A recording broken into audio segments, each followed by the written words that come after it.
The great Steven Spielberg once said, "People have forgotten how to tell a story. Stories don't have a middle or an end anymore. They usually have a beginning that never stops beginning." And one of the biggest criticisms plaguing Hollywood today is its inability to bring out fresh original ideas and stories in its movies. If it's not a remake, it's a reboot or even a sequel. And sometimes the outcome are good, while most times, not so much. Tragic! It's a road you tread with care, and it seems right now Nollywood is about to slide down that path with the news that the beloved 1992 Nollywood classic Living in Bondage, the OG of Nollywood movies, is getting a sequel after almost 3 decades. Here's what we think about the Living in Bondage sequel soon to be made. Is it necessary? Nollywood has come a long way since its inception and has even managed to reinvent its cinematic value and representation with its new Nollywood. So one can only expect awesome cinema and originality, and so far that has been kinda present. Yeah, it has been. Check it out. Which begs the question about the Living in Bondage sequel. Is it necessary? Out of all the possible stories to be told, do we really need that? Maybe it's just as Batman said, it is probably what we deserve, but not what we need right now. So we may deserve it, but do we need it though? Maybe or maybe not. We will have to allow box office gross and reviews be the judge of that. Wait, what? It's a sequel? It's been 26 years since Living in Bondage graced many tiny and 18-inch televisions back in the 90s, and it kinda ended well enough as a standalone story, with great moral message about the deadly consequences of money ritual. So when we heard it was going to be a sequel, watch out for part 2! We were all with frowned eyebrows like someone evicted from a group chat in mid-argument. Why a sequel? Why not a remake or a reboot, which would have the opportunity and creative license to reinvent the story and up the scale of production and visuals for newer generations of Nollywood lovers? Or maybe be a new movie that draws inspiration from Living in Bondage. Oh well, anything to make Kenneth Okonkwo continue with his slim fit mustache.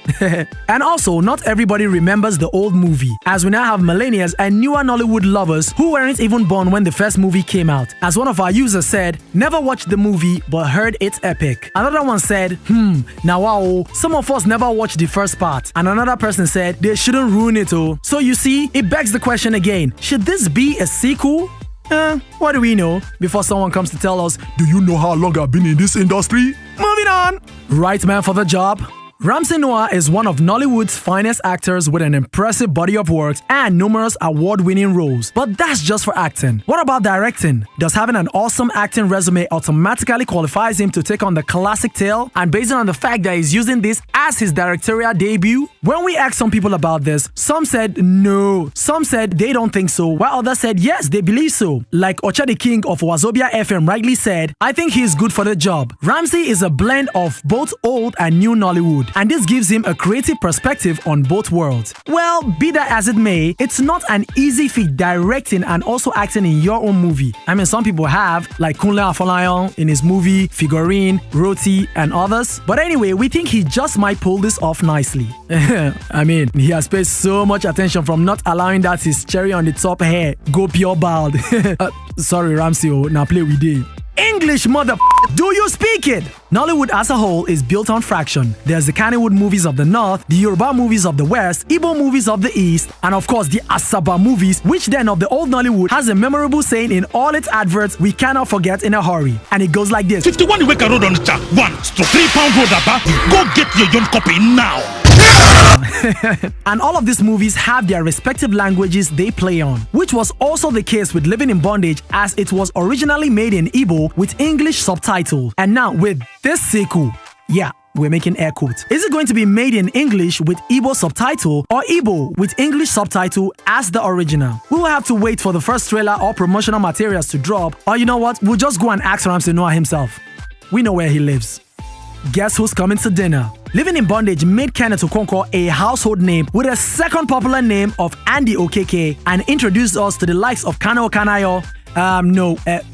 Wait, come on. We know what you're thinking. bob-manuel Udoku, Ngozi Nwosu, and others. Some of these guys are still probably working today, while others, we know not their whereabouts. Are they coming back? Would they even want to? We don't know for sure, but I guess we'll see. So, what's your take about this Living in Bondage sequel? Do you like it? Do you hate it? Are you on the fence? Even though we know Nigerian fences have bottle, glasses, barbed wires, and other stuff. What other old classic Nollywood movies would you like to see a sequel of? Or a remake? Let us know in the comment section below. Subscribe to Popcorn and Reels, like and share this video, follow us on Popcorn and Reels on all social media platforms, and as always, thanks for watching.